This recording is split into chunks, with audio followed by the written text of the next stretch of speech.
Hello, everyone. Welcome to the Star Family Wisdom podcast. We're so glad you're here with us today. I'm Jenna Layden, the founder of Star Family Wisdom and a former global vice president for Whole Foods Market. And I'm Sinead Willihan. I'm a former educator and social activist and the co-host of the Star Family Wisdom podcast. Star Family Wisdom is a paradigm shifting podcast. It's a community and it's a modern day mystery school for your spiritual and cosmic evolution. And it's been really, really wonderful to hear from all of you, our listeners who are sharing reflections and experience on YouTube and social media and otherwise. We're so glad that our content is helping to create community for you. It's like we're making all these new friends with all of you. Thanks for joining along. And Sinead and I became friends last year after realizing that we had been having some parallel experiences. While our experiences were different in some ways, they were very similar because we had a major awakening, which included ET contact and led us here today with you. And we started having conversations last year and realized we have to share these with people because this is important stuff that other people need to hear and need to be a part of.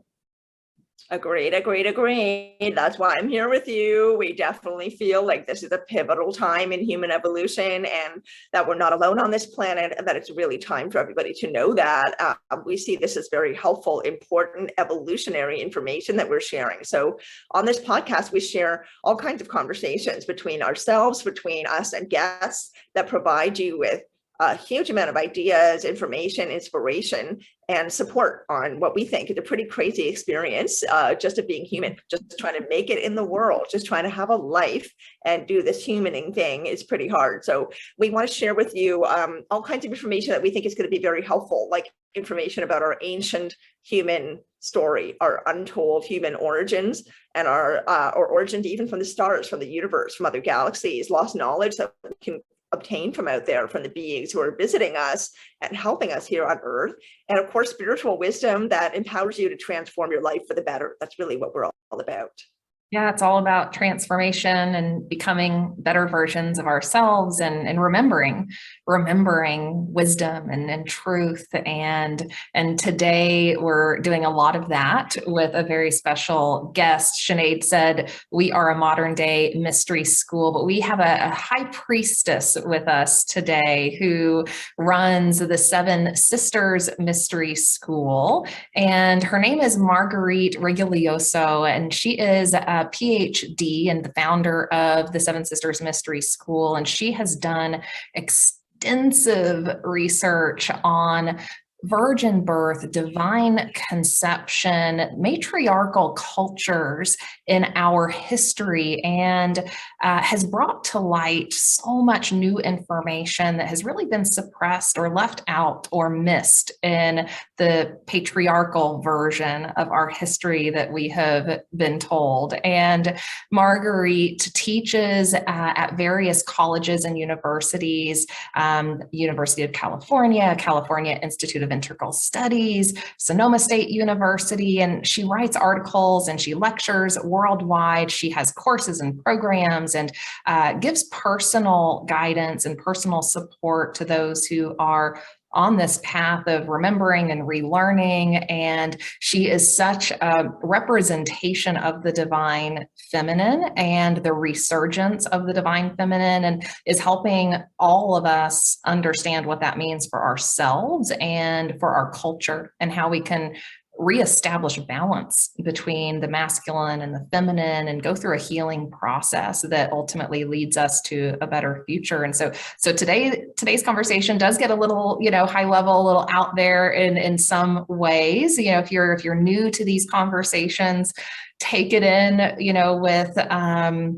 with some ease as you're just letting it in, because there is a lot here to unpack. And when you first start to hear about some of this, I'm curious, for you, Sinead, what it was like. But for me, it was kind of shocking, to realize that our history was told to us kind of incorrectly, and there's so much more there that we can unpack and understand, and that can be a big thing to go through. Yeah, I mean, it is pretty, I mean, not just Marguerite's work, it's just everybody, you know, all of the in scholars, all the incredible scholars and brilliant people who are uncovering this work, who are letting us know, you know, we have lived before on this planet.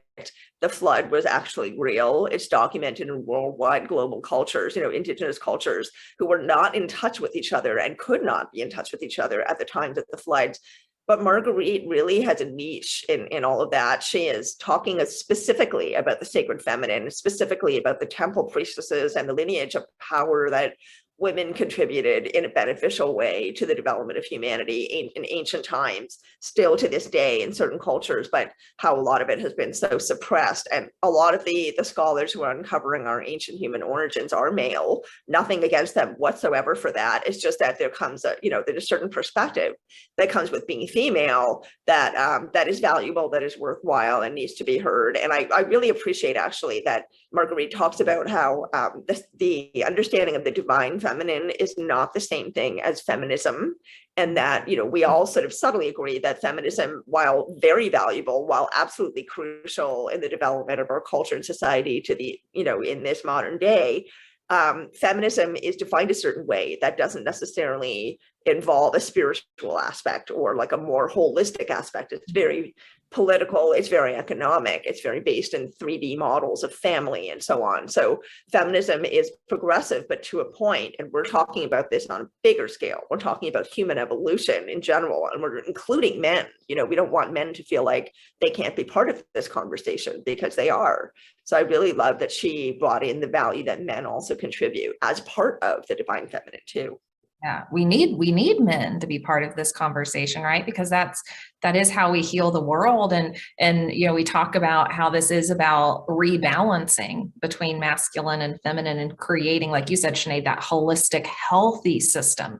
It's about creating health in whatever system, you know, we are a part of. And the big missing piece of our history has been an understanding that we once had matriarchal cultures where women were leaders and women helped pick, you know, men who were in power, and men revered women for the power they had to give life to the world and to also connect to the divine realms that, you know, maybe men weren't as attuned to.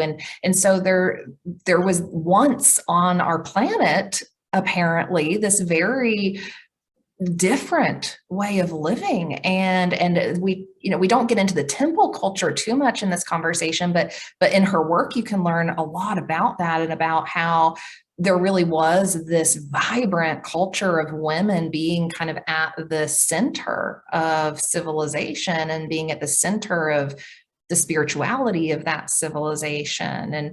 And I think she even talks about like circular kind of structure, circular, you know, ways of looking at like society and that. And so yeah, it's so important that men are part of this conversation because they've, you know, carried so much wounding, right, which has led to the patriarchal systems that are on this planet. And we've carried so much wounding because of that. And we have to work together to heal that and understand how that all happened even. Yeah, agreed. And, you know, that's another thing I appreciated about Marguerite, that she has a vision for how that can occur. And that vision involves the melding and the cohesiveness of all these, again, different things that you're used to thinking of as being completely separate from each other and not interchangeable or valuable to each other, but they are. And so she's bringing in technology, spirituality, divine feminine, divine masculine, you know, academic knowledge, history, faith in a way, right? Not religion, but faith and belief and understanding of the greater source that we're all always connected to, and what we can draw from that to use to empower ourselves in our little weeny human lives. So she's involving all these things that are esoteric, that are scientific, that are historical, that are, you know, a wonderful mishmash of things that all hold water in and of themselves, and then create a more valuable portrait by coming together. And so she's doing this, I feel, in a really new way. Like, her material is not the same as anyone else that we've heard talk about the divine feminine before. She even referenced, you know, quite casually, she said that no one else has quite gone into these topics the way that she has, and I think she was at the time referencing Mary Magdalene, Mary, and then Mary's mother, Anne, with that comment. But yeah, she's just bringing so much richness. It's not only about the divine feminine. The divine feminine is a huge, huge, huge idea that encompasses so much. But I mean, she's bringing in a ton more along with that huge concept, which is so valuable for all of us to learn from. I'm kind of expanding this in a way that maybe sounds, inaccessible to our audience, but I find her delivery and I find her information very expansive and very inspiring. And so it makes me think big. It makes me feel more expansive as well. It really, really does. Yes. And it pushes us to those boundaries of like belief, like she brings in fairy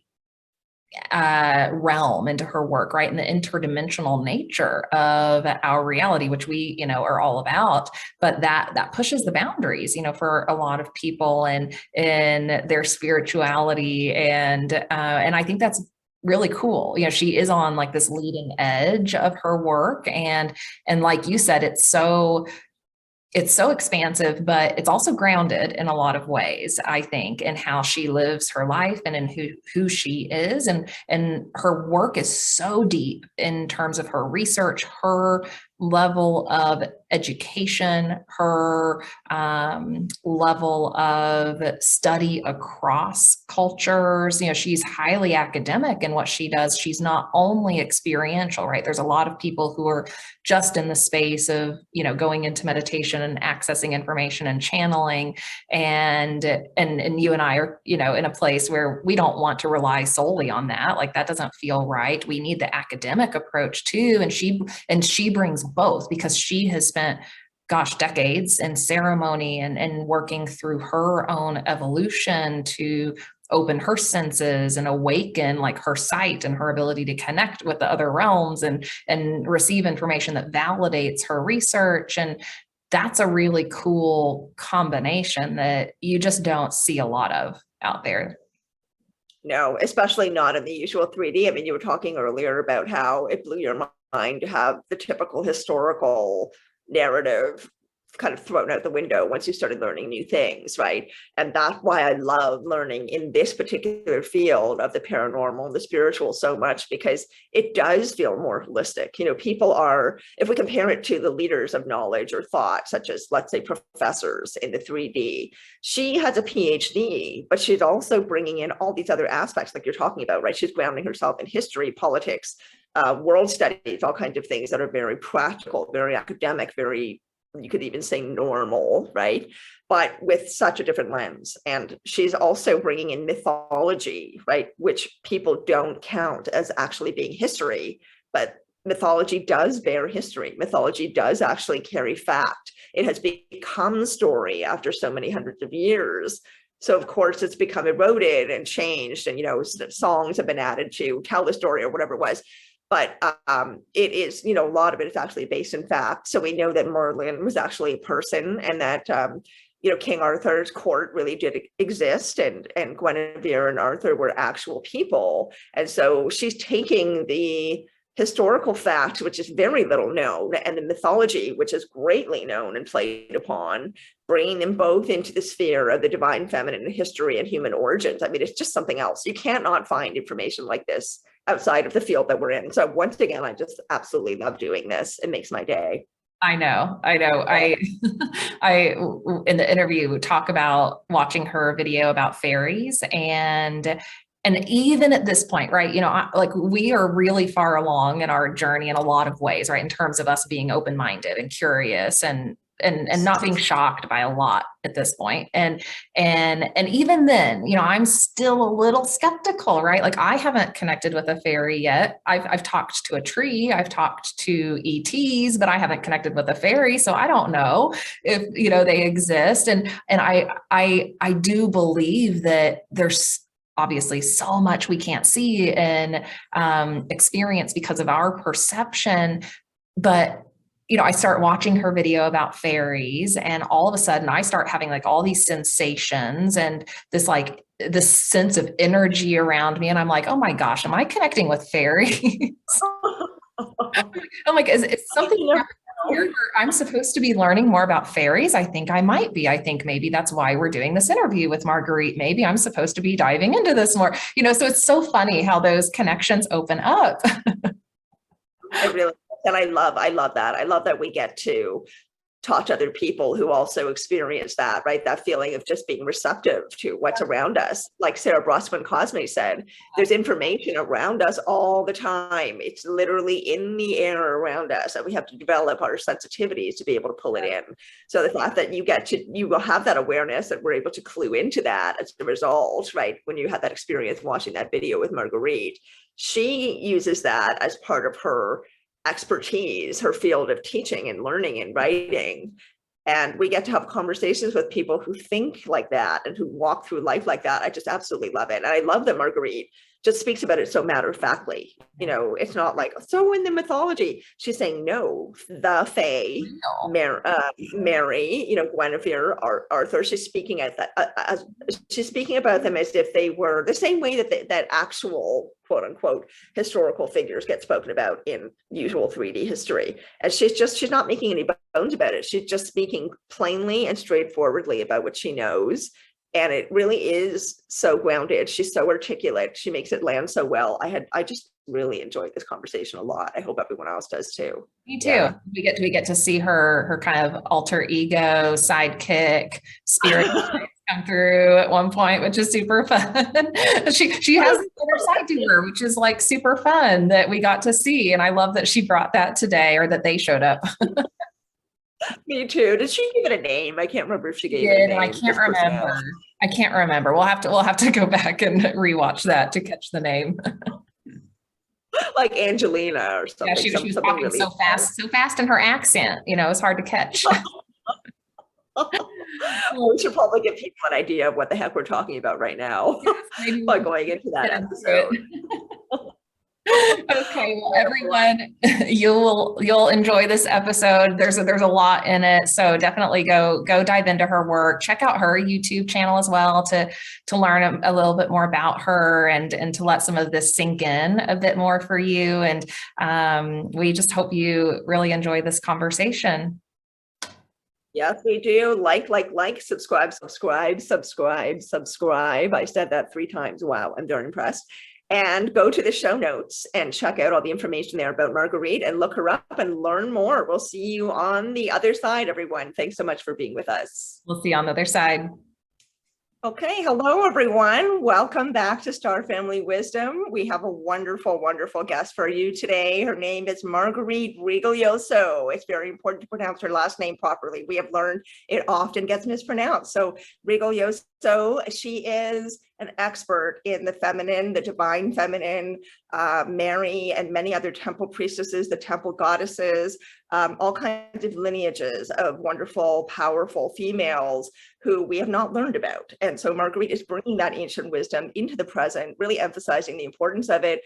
And so we're really, really, really pleased to have her here and very much looking forward to this conversation. So Marguerite, thank you so much for being with us today. Thank you for inviting me, both of you, Sinead, Jenna. Really happy to be here. Thank you, Marguerite. It's such a pleasure. We first had the pleasure of seeing Marguerite at the Sedona Ascension conference a few months ago when Sinead was in town, and we were in the front row. We were so eager to hear Marguerite's talk on Mother Mary. And since then, we've been just diving into your work. I was already familiar with it before that, but just seeing you in person and seeing your passion and how inspired you are and how you deliver this information to the world just got me fired up to learn more. I'm reading your book, The Cult of Divine Birth in Ancient Greece, and we've just got so much to talk about today. Excellent. And it's always so wonderful when people are excited about this work. It's really rewarding for me. So thanks for mirroring back and letting me know that it's reaching people. Oh, absolutely it is. And actually, maybe we can start with that. How do you feel like that information is coming across to people right now, given the particular time that we are living in and all the particular things that are happening on our planet right now involving, human evolution, essentially? If you boil it right down, it really comes down to the development of human evolution, human consciousness. And so you're delivering this amazing information at a time where that is coming more to the fore in ways that are both dramatic and wonderful. Yeah. What is your experience right now of delivering this information to everyone? Yeah, I mean, the best thing that's ever happened to a lot of spiritual folks is sort of this crisis that started a couple of years ago, because all of a sudden, I'd been toiling away as a mystery school teacher and author since 2012 when I founded Seven Sisters Mystery School, and, having ups and downs. And then, wow, March 2020, I had the highest subscribed class. It was my Mother Mary Mystery Teachings that I'd ever had. And it was, it's been on the upswing ever since. And then I had my book come out a year later, and then I've had a number of different interviews. And so there seems to be a momentum growing for the types of things that I am putting out in the world. And it's just always so great when I hear, personal reflections back of how much it's meant to you. But I think this work is making its slow wave out there, probably at a pace that I can handle, at a pace that other people can handle. So I've learned to trust the pace, and and so I'm just going with it. It's feeling comfortable. I mean, things are coming at a rate that I can pretty much handle it. And but there's been a lot of interest in my courses and a certain amount of interest in the book. So far, much positive that I've been hearing from people on social media or emails that have been coming to me, interview invitations and so forth. So I'm feeling good about that, because as we all know, I mean, being spirit workers probably for a couple of decades now, it's been a rough road, right? A lot of us went through our dark decade of the soul prior to 2020. And so when we were being told by numerous oracles and maybe our own guidance, hey, you're going ahead of the pack so that you can hold people when the big thing goes down. And it's like, okay, well, really, is that going to happen? And then it is happening now. And now I'm understanding. And it doesn't mean that I or anybody is like out of the woods with our personal work. And but it's definitely, I realize that all of the stuff that I did prior to this is helping me to be able to help other people now who are having crises, spiritual awakenings, and so forth. Wonderful. So like, what is reaching people? What do you think that is making it resonate? Is it the divine feminine specifically? Is it the fact that people are starting to deconstruct religious faith a little more? Like, what's coming across to you? Yeah, it's about the divine feminine. And, in particular, I've been talking about Mother Mary over the past couple of years, but other things like Guinevere from the Avalon period, and my new course, which I know we're going to talk about. People are very intrigued by what I have to say about her. This is about resurrecting the feminine, sort of clearing off the negativity and the disappearance that's been put on various feminine power women in our history, to raise them up to their rightful place. And as we do that, we raise ourselves up to our rightful place. So people are really understanding the connection between those two things. Yes, it very much has to do with people having spiritual awakenings that are outside or underneath traditional religions, things that can't be explained by them, or are at odds, or really are outside the bounds of three-dimensional reality. Lots of people are having that. And of course, with that, a lot of people having awakenings to the fact that we live in a world where there are interdimensional beings on the other side of the veil, and people who are experiencing that through direct knowing, through sight, through medicine ceremonies, through dreams. And, some of it has to do with the positive, friendly forces that are with us. Some of it has to do with awakening to the negative forces that are around us and within us. And so all of those awakenings are contributing to this great interest in things that I'm doing, things that you're doing, and so forth. Interesting. Yeah, it feels like we're going through this huge unlearning and relearning process right now. And, I'm reflecting on my awakening and just how profound that was to realize that the history I was taught in school and the history that was delivered to us through many of our organized religions has largely left out a huge important piece of our history, which is the feminine. And I think that is so healing for us when we get into that. So I'd love to just have you talk a little bit about your work in delving into, unpacking the truth of our history that's been missing. Yeah. I mean, I started on the path of awakening to the sacred feminine back in my very, very early 30s. So that's like almost 30 years ago now. And I started, realizing that as I was on my path of personal healing, it started intersecting with spiritual understandings. Particularly, I was looking, I lived in the Boston area at that time, and I went to a workshop on women and self-esteem taught by Greta Bro, this therapist. And what did she say? She said, well, in order to understand how much women have been wounded, they need to understand that the sacred feminine has been largely overlooked. And this actually was a huge component of human life prior to a certain time. And in some cultures, it's never gone away, even though there's been some distortions. And by the way, here are some authors and books that you can look at and look into. And here's a bookstore in California. And it happened to be that I was going on a business trip to do an interview for Harvard Business School when I was writing for them at that time. And I went to this bookstore whose name I'm forgetting right now.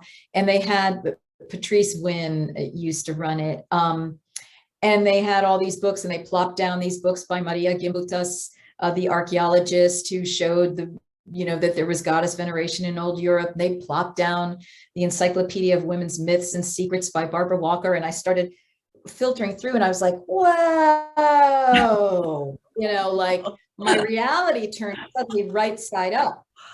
And I realized, oh my God, I've been told a lie. Massive pieces of information have been gone. But my first response was, I knew it. Okay. Exactly. Because intuitively, we have a gap memory, that like something, there's the feminine women, and I had sort of seen it as like, well, I'm a feminist. That was my way of expressing it.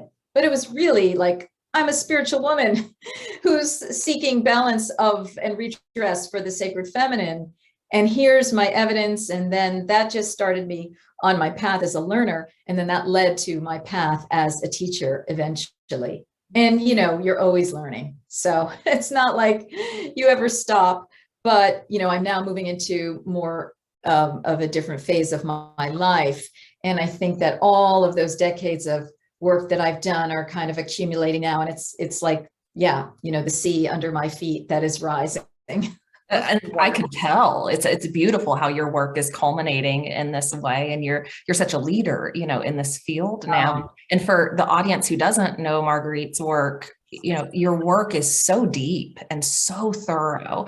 Marguerite's done PhD research, right? In all of these areas that we're talking about today. And so, a lot of times we've been fed these ideas that myths and fairy tales, right, are just that. They're fairy tales, and they don't have a basis. Yeah, and they're not real. Right. And you've proven that wrong in many ways. Yeah.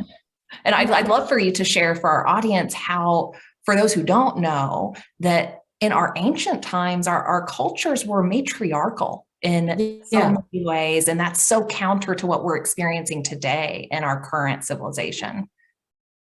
Yeah. And I got involved in the Matriarchal Studies movement more than a decade and a half ago. And I participated in, attended, and spoke at these conferences that were being held in Europe about this, led by Heide Günther Abendroth, who is this German author who really has done a magnum opus that 1 or 2 volumes that are available on matriarchal societies and what they're really about, and how matriarchy has been given a bum rap because we sort of assume that it means the reverse of patriarchy, in that women are going to be abusing men, when that's not the case at all. These are societies of balance, societies of peace, societies of women at the center.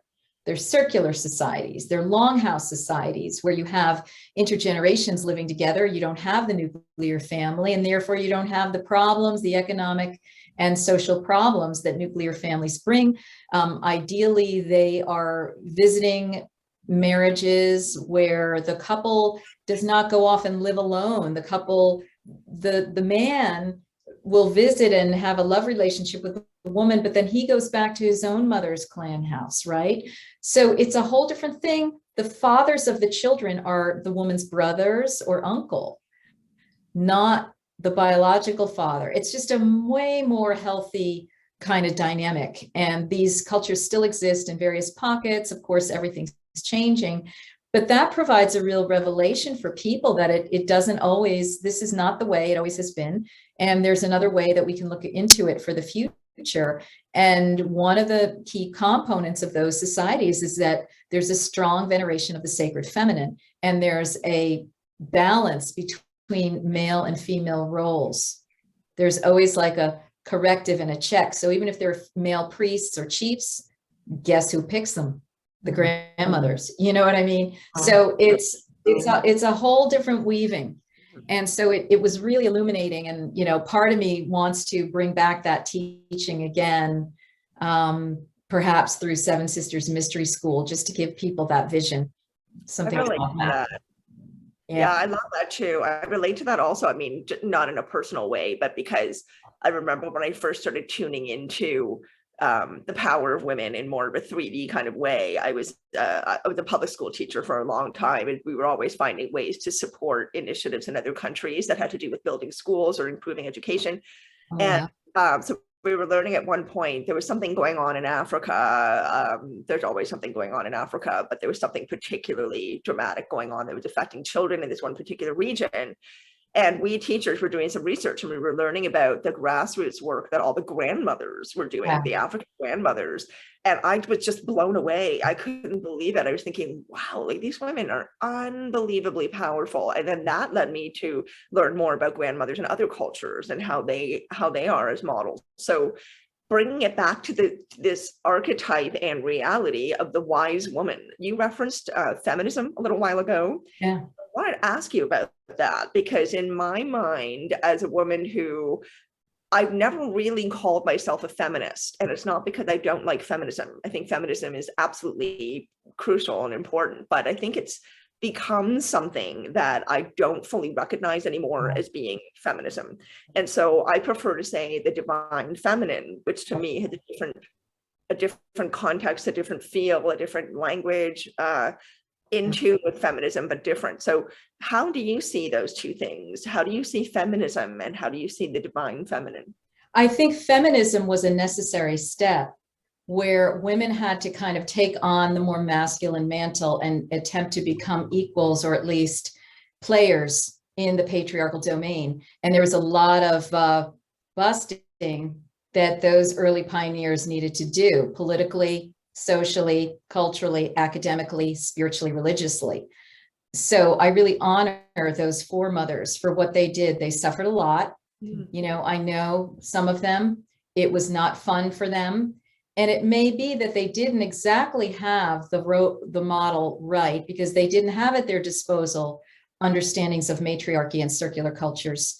They didn't understand appropriate gender roling, because it's just like they were just starting from zero, you know, and there weren't all those nuanced discussions about what's the right role between masculine and feminine, and they didn't understand yet the divine feminine spirituality.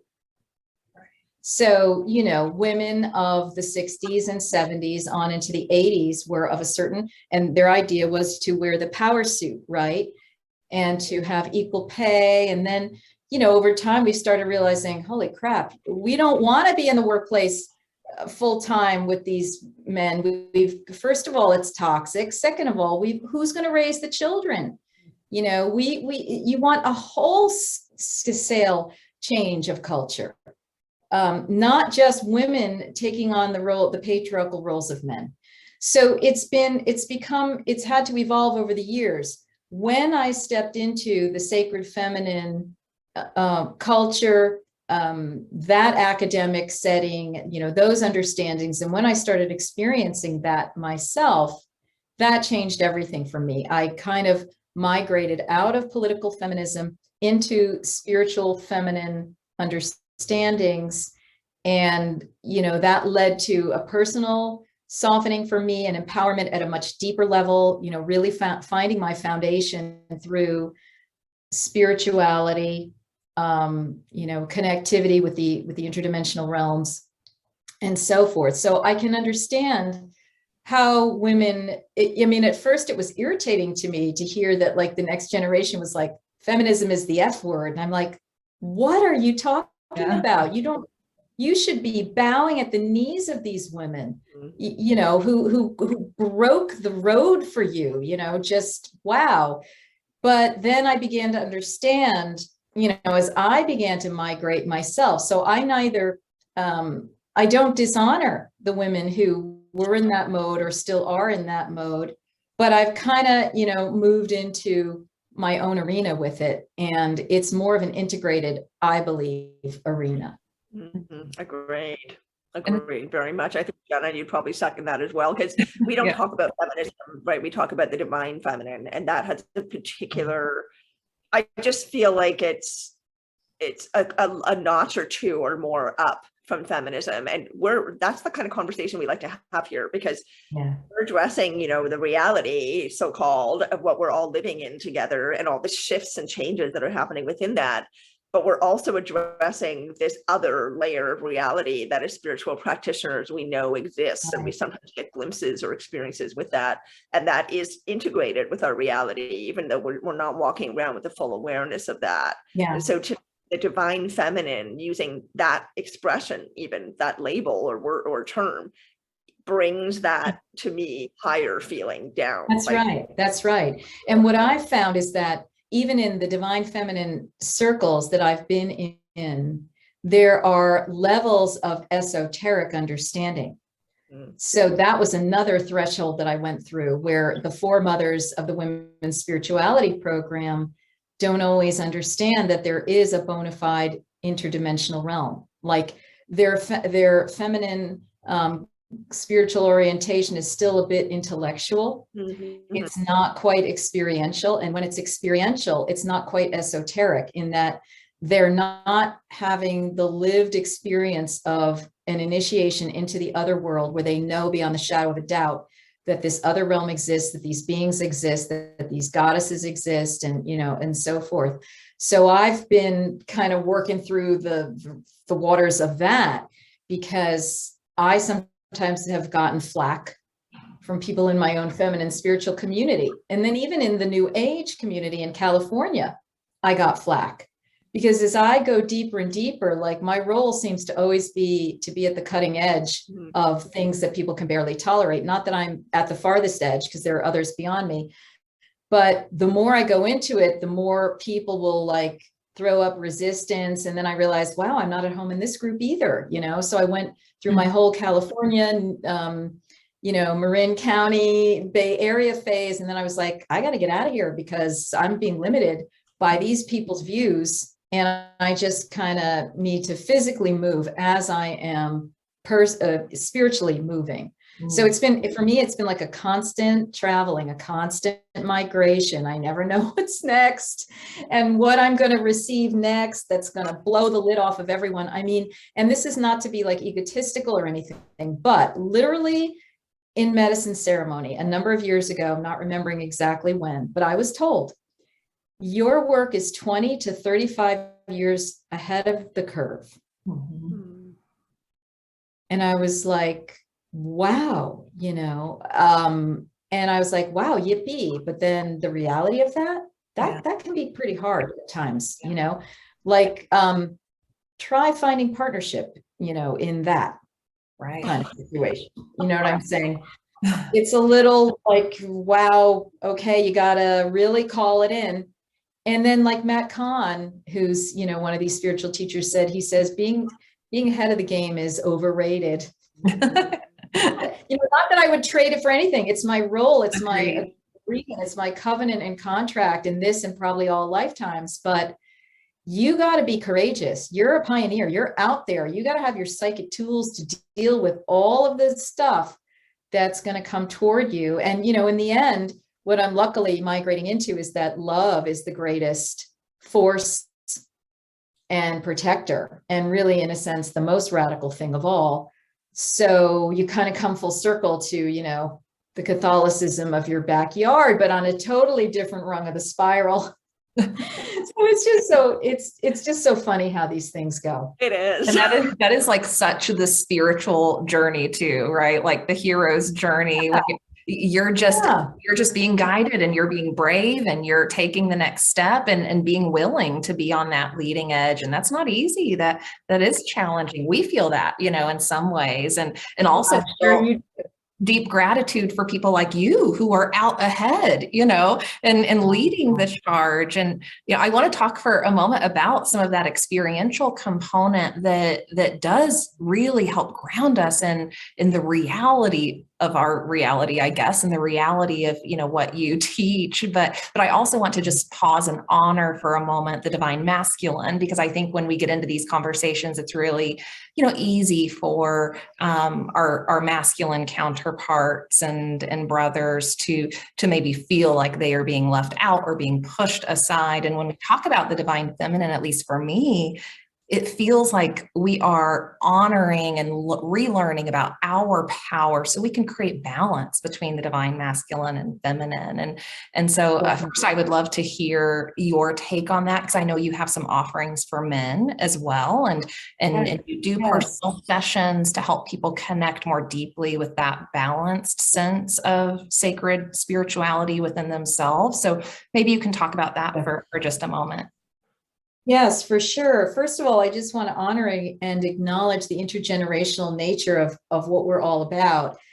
Like for so long, I was kind of like the same age as everyone else. And now I'm kind of not, like I have my own peer group, but then it's like to reach to a younger peer group, which I know you two are. It's so great because it's like, oh, that's the way it's supposed to be. There's supposed to be elders who are learning from the younger ones and younger ones who are learning from the elders. I mean, it really is a figure eight. I mean, I have learned so much from the younger women in my tribe. I totally bow to them, and honor them.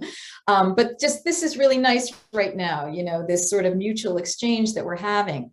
Second of all, regarding the masculine, as in the Matriarchal Studies that I've done, wow. I mean, these cultures, the men are so relieved to be in these cultures because they get their needs met in a whole other way. They get the need for feminine nurturance. The pressure is off for them to be this sort of patriarchal earner on which there's so much pressure, etc.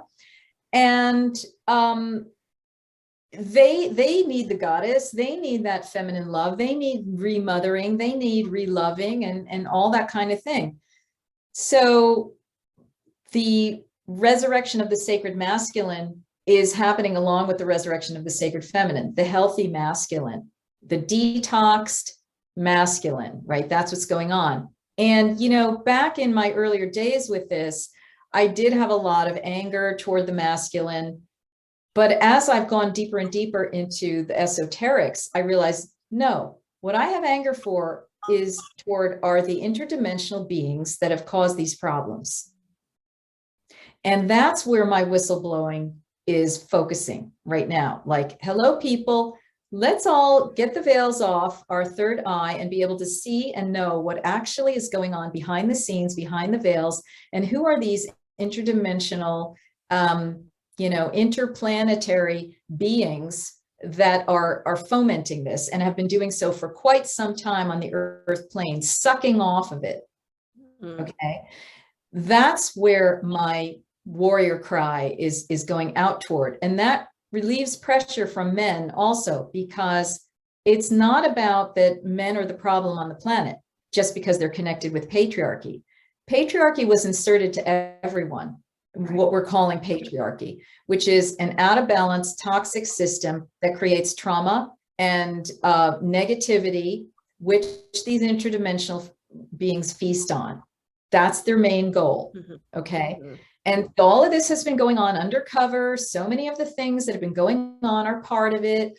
All of the sexual abuse that we all have experienced or have heard. Every time we get into a circle with anyone who's had sexual abuse, at what level, it's all throughout. This is part of an interdimensional injection onto the earth plane.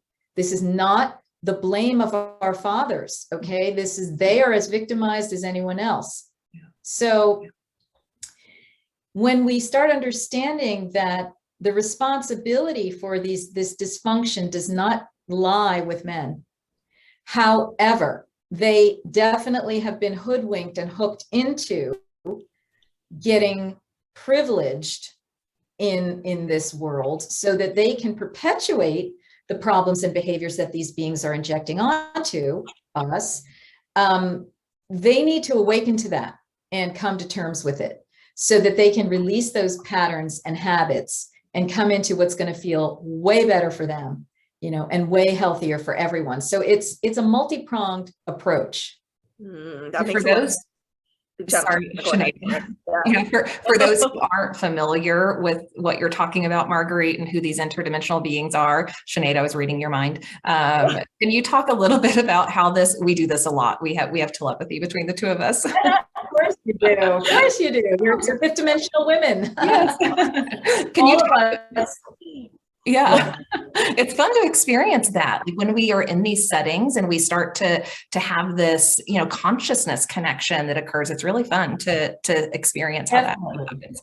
Yeah. Yeah, you go into a morphic field, right? Yes. And it happens like this. Sometimes it also, if you do a group medicine or cacao ceremony or something like that, is same thing. You go into this same field of knowing together. You can have journeys together and so forth. But yes, so these interdimensional beings. So anyone who starts going into this deeply spiritual world or the shamanic world through whatever means, be it deep meditation, be it medicine ceremonies, be it paying attention to dreams or what have you, be it listening to oracles of the world or people who are disclosing different things that have been going on, you start realizing that there's a whole other ecosystem of beings, you know, that are unseen to us currently. They're not really readily apparent in three-dimensional reality, but they are there. So that's what I'm talking about. There is a hierarchy and there are beings that are both in the positive valence and the negative valence on that side of the veil, as there are here, as we can see all around us among ourselves. So some of these beings are identified as different races of beings. They have different names. They're described as looking certain ways. Sometimes they poke into our third dimensional reality. And sometimes people have to really open their sight to be able to see them or even know and sense them intuitively. And for me, after, you know, what is it? I mean, 20 plus years of sacred medicine work, I started getting a sense of these beings and communicating with the positive ones and really getting an understanding of the negative ones and what they've been up to. And it's a communal process because it's not just my own knowing, but then I'll hear other oracles or disclosure people talking about it. And then I will take it into my own advisement and start receiving my own intuitions about it. And I have a sense of when I'm hearing truth and when I'm not hearing truth, just in a way like we all do. But I also did go to psychic training school to open up my knowing. So I perhaps am a little more acutely attuned to things that are not in the third dimensional reality. So that basically there's, you know, a whole series of races of these beings on the other side. Yeah, and I really love that you're making a point of saying that they're a mixed bunch, you know, because there's so much. We are just so into dichotomy and duality and, you know, black and white and things being separate here. They have to be in one box or the other. They can't possibly be in both. But, you know, to me, the reality, and to us, the reality is that, you know, there are just as many races out there and different kinds of, ETs, extraterrestrials, Yeah. beings or humans. So I really love that you emphasize that, because we have such biased ideas about what we think they are before even waiting to get to know them or trying to get to know them first. So yeah, they're definitely positive and negative attributes. And here on Earth, we're living in this, you know, mostly 3D construction, depending on where you are with your own consciousness, I guess, which is made up of duality. And in this dimension, duality is wholeness, and therefore the masculine and feminine have to be part of that wholeness. Otherwise, it's out of balance, so it's not working. So what you're talking about is bringing back this ancient wisdom that is still relevant today. And I wanted to touch on that. I want to touch on the fact that this is you know, the power of women in a very particular way, in an ancient way, the temple lineages, we haven't talked about that yet, that were all existing in matriarchal cultures, as Jenna was mentioning, long ago. And this was the norm, and this was entrenched in how people thought, how they felt, how they approached things, how they problem solved, that it was wiped away. And then here we are kind of coming back into the divine feminine. So I'm going to ask you a couple of things. Yeah. Asking, why do you think this is happening at this time? And that's point A, or part A of my question. And part B is, why do you think that this ancient knowledge and wisdom still fits today? Like, why not invent something totally new and different? Why is it important to bring back what we had back then to now? Right. Well, as to why this dramatic shifting, awakening that is taking the form of looking certain ways, right? Like crises of one kind or another. Why this is happening now, it seems to be there's a cosmic timing to it. And, you know, things like this have been talked about in the ancient prophetic books and Mayan prophecies and, you know, different texts and all that sort of thing. So we seem to be in the cosmic timing of the nadir point on planet Earth, the lowest point, from which we will then start the upward swing.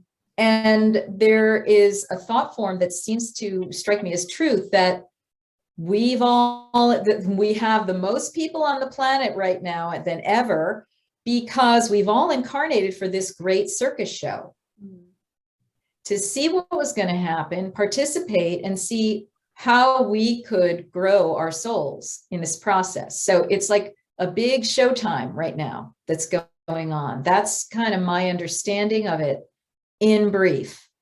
And then what was the ancient mysteries? Can you say more about your question? Well, why not start afresh? Like, why right.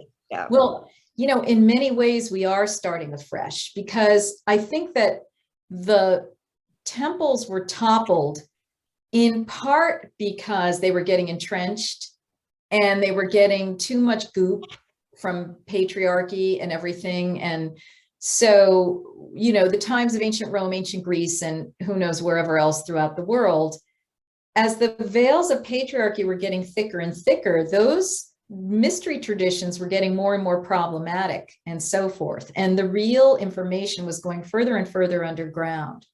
So there's still a living stream of that underground information that anyone can truly tap into. It is eternal, it's perennial, but it's also evolving. I mean, it's never the same thing twice. So while it looks like we're returning to something, we're actually, again, spiral, new rung of the spiral, or, you know, up here. It's never the same. And it's the knowledge, the esoteric knowledge, is geared for the now and how the whole universe has evolved.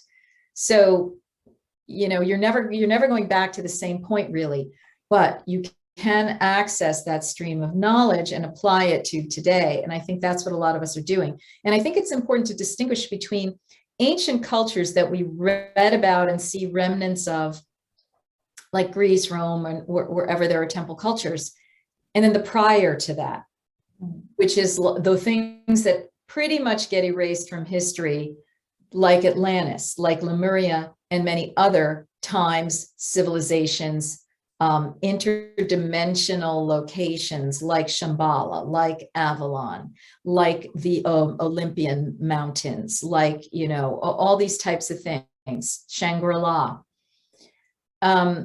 So, you know, we have to figure out what is it that we even want to tune back into, right? And even Lemuria is, I mean, there's stuff before Lemuria, but Lemuria is the closest thing we can get to Eden. Yeah. Right. And so we're all just trying to get back to that Garden of Eden in the sense of the time of peace, the time of well-being, the time when humans are embodying their divine blueprint, when there's harmony between the sexes, when there's harmony between the species, when there's no killing, there's no warfare, because all beings are eating from prana.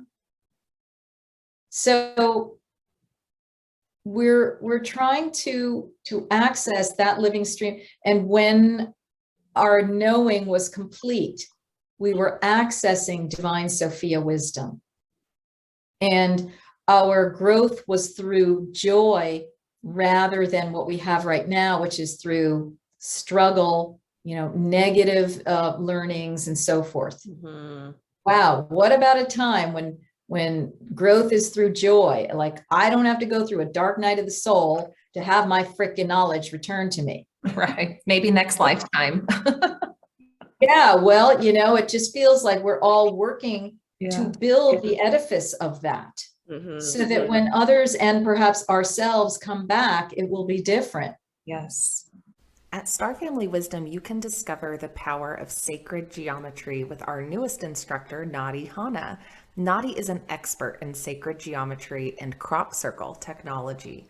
Sacred geometry is the study of harmonic patterns that underlie and create the universe around us. Sacred geometry is where physics and metaphysics meet. It is the still point of creation, the 0 point of space, the infinite potential of this present moment. And we can see sacred geometry represented throughout nature, the cosmos, and even in our human bodies.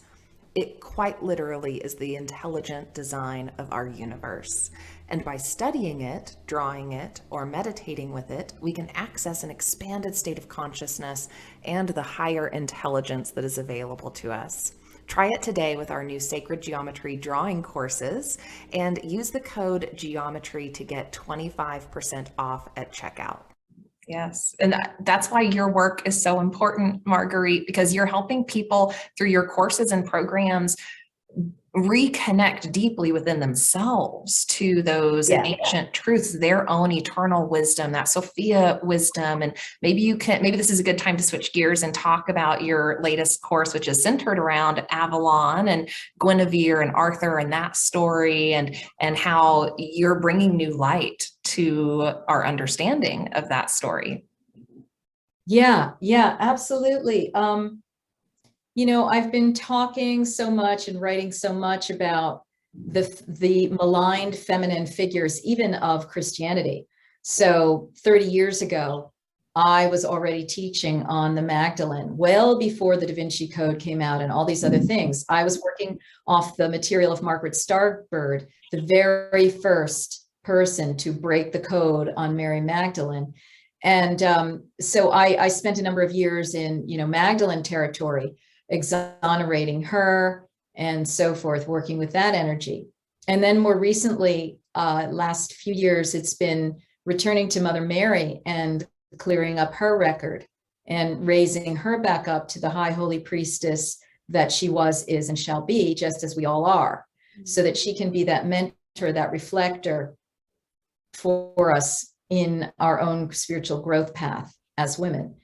And so as a part of that, I began to understand about divine birth as an actual practice of holy women, that this was a technology that women all over the planet have been doing for a very long time in order to bring in certain types of beings to the planet at its highest level, avatars, walking representations of the divine, that were needed once humanity's blueprint started to degrade, or once how we manifested it started to degrade, and we needed these higher level beings like, hey, I'm a light being, so are you.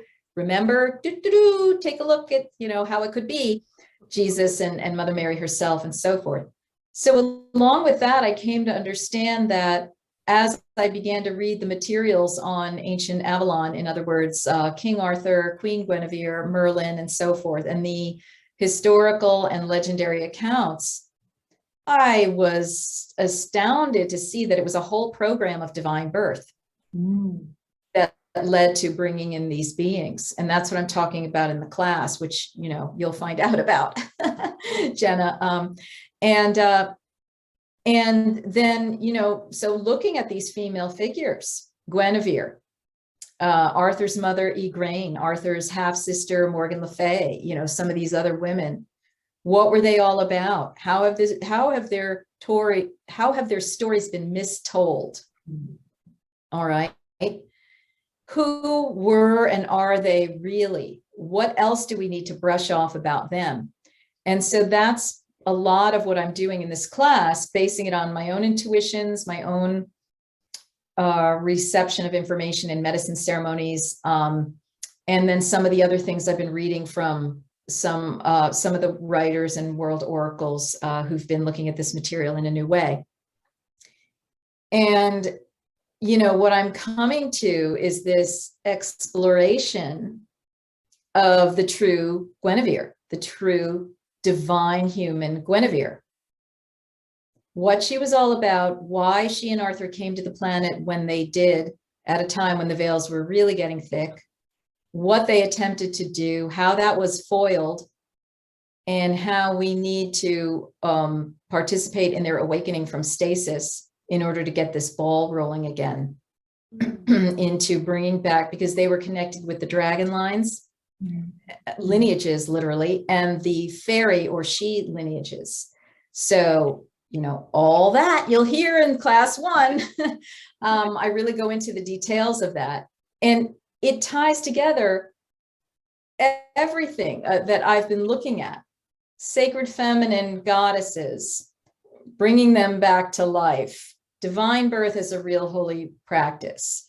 The sacred priestesshoods of women, the fairy and the fae realm, and why we need them and they need us, and we have to have that awakening. And the embodied benevolent masculine energy, the Christ Arthur. Okay. So all of that is what I'm looking at. And so Guinevere would be the Mary Guinevere. And by Mary, meaning both Magdalene and Mother Mary put together, united with the Sophia consciousness. That's something I wanted to ask you about, actually, because when you were giving your presentation, when Jenna and I saw you in person in Sedona, you were talking about Mary Magdalene, and then you were talking about Mother Mary. And afterwards, Jenna and I were discussing what you had been teaching, and I was saying Mary, and Jenna was like, which one? And I couldn't actually remember. And so that made me wonder, had you been meshing them into not one person, but one kind of energetic force, or were you talking about them as separate and having their own powers, which of course would be interrelated? Can you talk about that a little more? Yeah, it's interrelated. Why they both have the name Mary is because they were part of a priestesshood. That the title of the priestesses was Mary, or Mariam originally, which came from the Egyptian Mary, is my research understanding. Meri is the transliteration. I'm not sure what the actual hieroglyphics of it are, but it was a term that meant divine love, essentially, stripped down to its basics. So these were women who were in a lineage of divine love. And sometimes that love was expressed through celibacy and a divine birth practice. Sometimes it was expressed through Tantra and giving birth to the avatar's children. So that would be Magdalene. And Mother Mary is the one who brings the avatar in. And then Mother Anne was also involved in this. That's right. Grandmother Anne is Mother Mary's mother, who, according to one of the suppressed gospels, as well as legend, was the divine mother of Mary. She gave divine birth to Mother Mary, so that she brought that avatar, feminine avatar, to the planet. And then Mother Mary received all this training and remembered her other lives and all of her womb training and so forth. her previous incarnation being Isis, by the way. And then she was like, now I'm ready for true showtime. I'm not going to content myself with bringing in Horus. I'm bringing in Jesus. Okay. Wow. So that's what she was up to in this lifetime, the highest of the high holy avatars who ever walked the planet. And so then Mary Magdalene went from there and attempted to create the lineage with Jesus. So there are legends that Sarah La Kali was their daughter, and Claire Hartsong channels that they had other children. She also channels that Jesus had children by other women, which is a very interesting thing that also Swami Sri Kaleshwar in India said was the case as well, which is a whole other thing.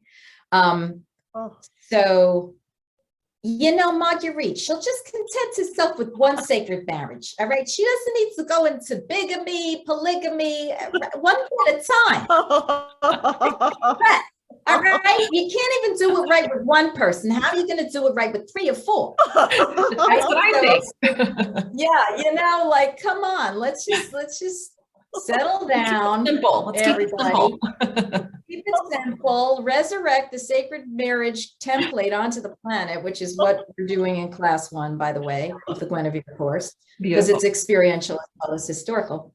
And so, you know, that's part of what I'm about here, and part of what I think we're all about. And it's ultimately about, my work is about inspiring people, like you're saying, to get stimulated into their own divine knowing and activate their own divine blueprint. Because as soon as we all start occupying that and operating from that place, our world is going to be a heck of a lot better. A lot of the problems are going to dissolve. We're going to have insights about how to go into the new earth, as we're calling it, and so forth. Wonderful. Wow. I mean, you're making me laugh, because I did not expect that accent, for one thing. That was awesome. You know, we are Marguerite's comedy beings, Gloria and Sylvia, right? Sometimes we get to name ourselves, sometimes we do not. Thanks to her in sacred medicine ceremony. And we like to help her keep it light, all right? Because as you can see, she's so good. I need a couple of those beings. Well, call them in. You know, just get busy and call in your comedy. I want a New Yorker who's like my spirit guide, talking about coffee and going to the mall and tossing the ball. That's what I'm about. Yeah. There you go. We need these spirit guides, you know, and they're closely allied with the fairies, because the fairies are light and they're humorous and naughty and all that too. Very mischievous. I love that you bring that into your work, because I think that's something so many people are just still a little, you know, maybe uneasy with, and myself included, you know, up until this point. And I'll share just briefly for you and the audience, as I was looking at your new course, I was kind of mulling it over and thinking, should I take this one? And I started watching some of your other videos on YouTube just to refresh myself again with your work. And I watched your fairy video first. And as you were talking about fairies in like the first 20 minutes, my body just started lighting up, and I just started getting all of this energy coming through. And I thought, okay, I think I'm supposed to take that course. That would be a yes, right? Like paying attention to your body, for sure. Yeah, the body never, ever, ever lies. That's right. Full body, yes. Yeah, ever, right? I mean, it always knows what to do. Our heads are what mess us up. Our bodies never, ever, ever lie to us.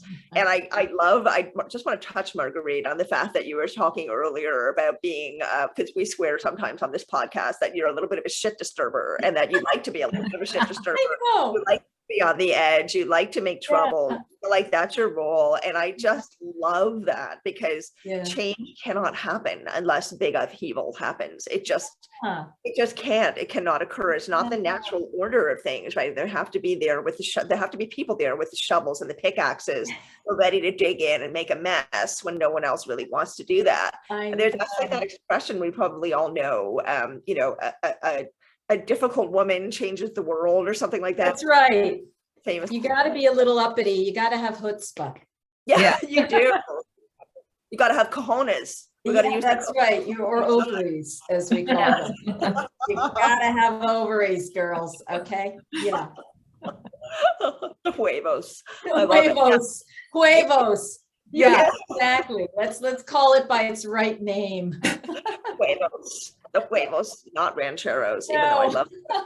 But I do really, really appreciate that about you, though. Seriously, I mean, you are very articulate. You know, you're academic. You've done your research. You've got your facts and figures, but you're also bringing in this passion and this fire, which Jenna mentioned. We saw that in you when you were speaking in Sedona, Yeah. and that you're not afraid to make a mess, and you're not afraid to upset people, and you're not afraid to upset the status quo, essentially, right? Which That's more it is.